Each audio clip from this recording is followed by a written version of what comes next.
as you've seen in the title, I put Oakland County Child Killer. So this is the name that's been given to the perpetrator responsible for these serial killings.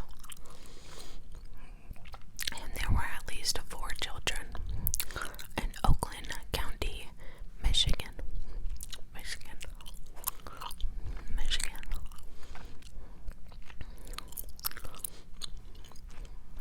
This was during the 1970s, from 1976 to 1977.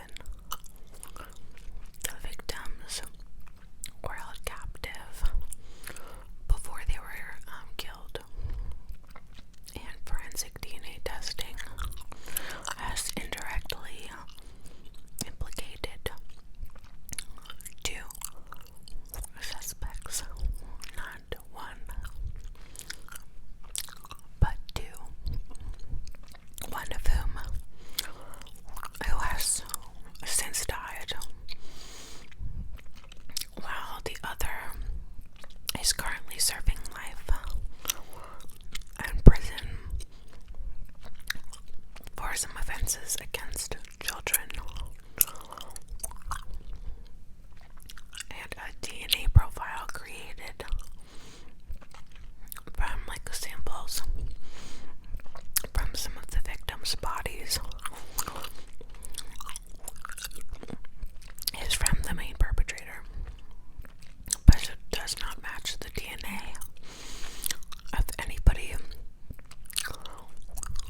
named in connection to the case. The perpetrator's identity, as I've said, is unknown.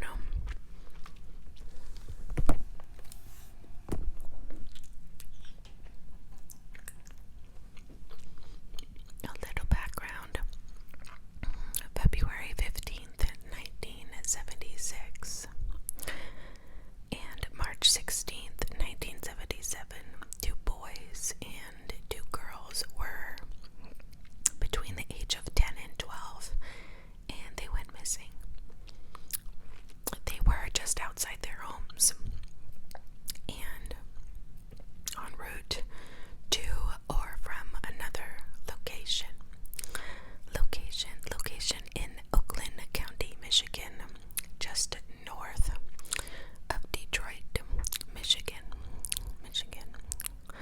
Each child's body was discovered in a public place between 19 days of his or her appearance, so within about 3 weeks, give or take a couple days, the children were found. The children were all either strangled or shot. With the 2 boys, they were both sexually abused, but not the 2 girls. So the 4 deaths triggered a murder investigation, which at the time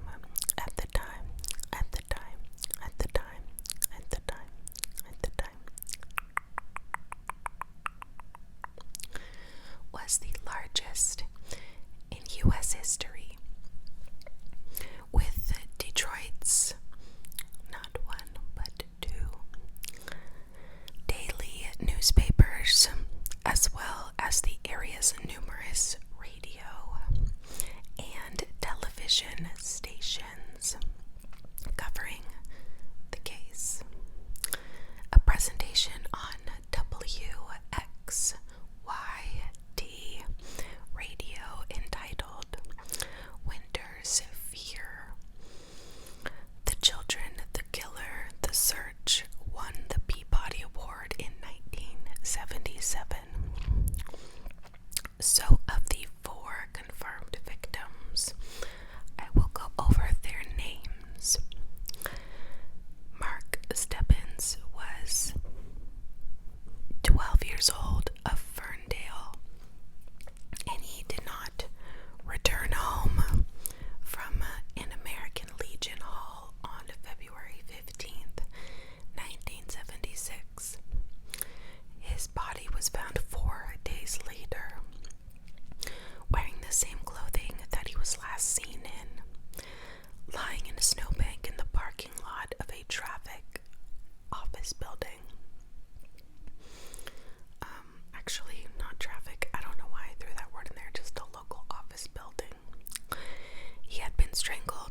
said, sexually abused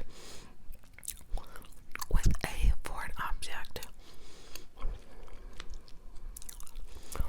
There were also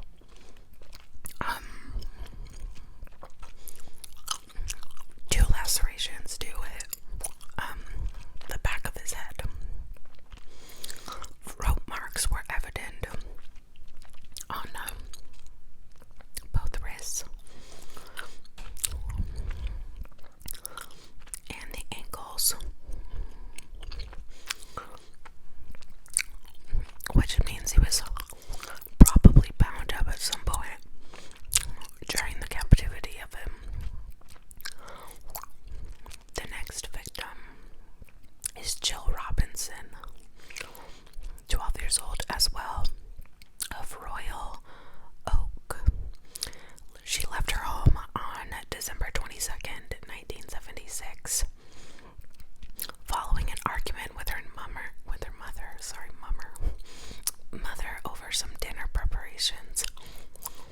The following day, her bike was actually found, and it was behind this local hobby store, kind of like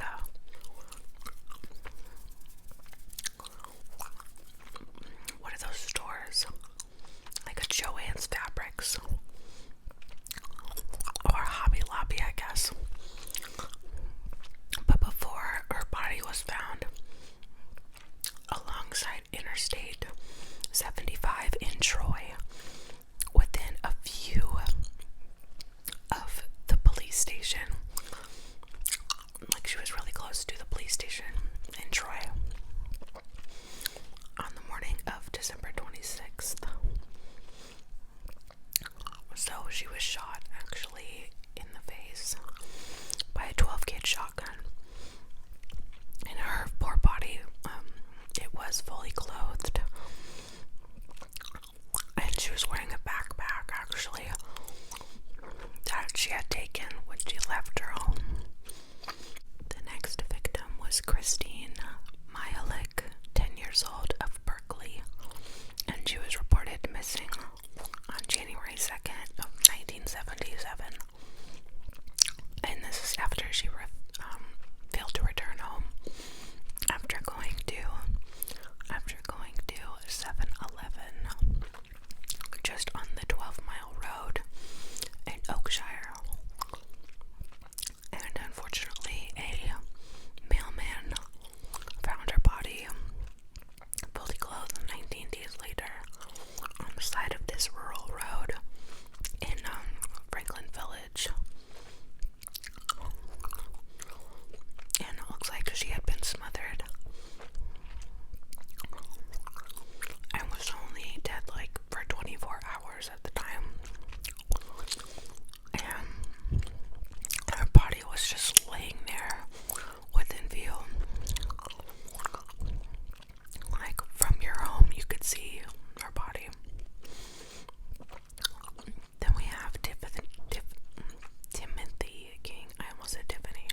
Timothy King. And he was 11. He left his home in Birmingham and went to the pharmacy on the evening of March 16th, 1977. So after he failed to return home, an investigation, this intensive search covering the entire Detroit metropolitan area, was conducted. Before his body was found on the evening of March 22nd,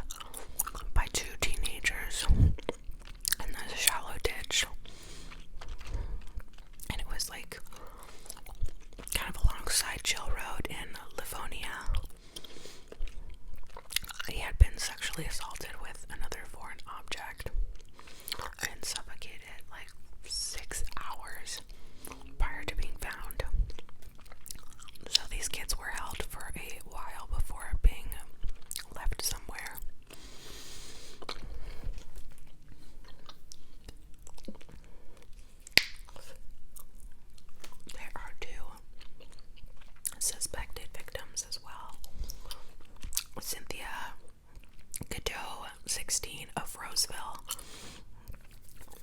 was found bludgeoned on January 16th of 1976 in Bloomfield Township. Jane Allen was 14, and she was found dead in a river in Miamisburg, Ohio, on August 11th, 1976. Just 4 days after she accepted a ride while hitchhiking in Royal Oak. Side note, my mom, she's about 55 now, and in the 70s, I believe she graduated in 1981 or something. I'm not totally sure, but she would go and get rides with people and hitchhike with her sister, my aunt, all the time. And even to this day, I'm like, Mom, why on earth would you ever? Just knowing what I know now about the crazy people in this world. But my mom actually was held at knife point on one of these pickups, and she never did it again. They ended up unlocking really quickly and literally flying out of the truck that they were in. They were just so spooked, they just ran away. They didn't even think about getting the license plate or anything. They just ran. So my mom was literally one of those people who got away. It was wild to me. If she were to have never gotten away, I wouldn't even be here, y'all. That would suck. So, there is, of course, an investigation that occurred. So, after the discovery of Maya Lick's body, authorities noticed similarities shared by her case and those of Stebbins and Robinson. And reports were released, just warning the public that there was possibly a serial killer out in the Oakland County area.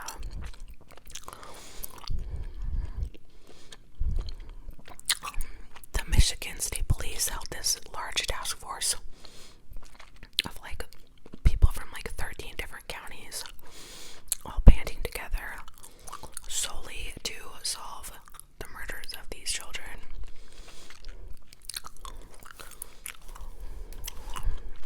And after King disappeared, a woman told the authorities that she had seen a boy with a skateboard like King, Timothy, talking to a man in the parking lot of a pharmacy that he had visited.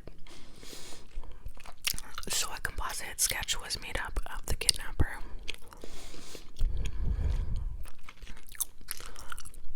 And a profile was created, kind of witnesses' statements and what they had seen. And it was put up all over.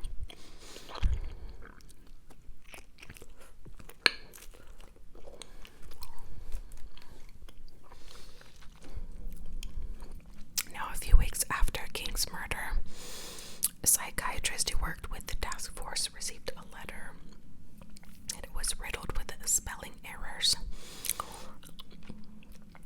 And it was written by this anonymous Allen person, claiming to be this sadomasochistic slave owner of the children and the killer.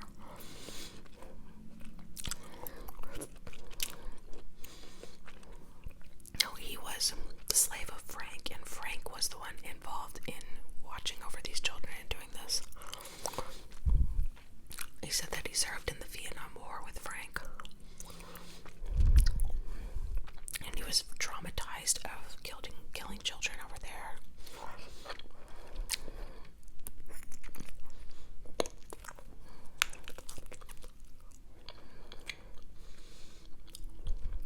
Now, this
up, is dead, is 6 feet under, whatever.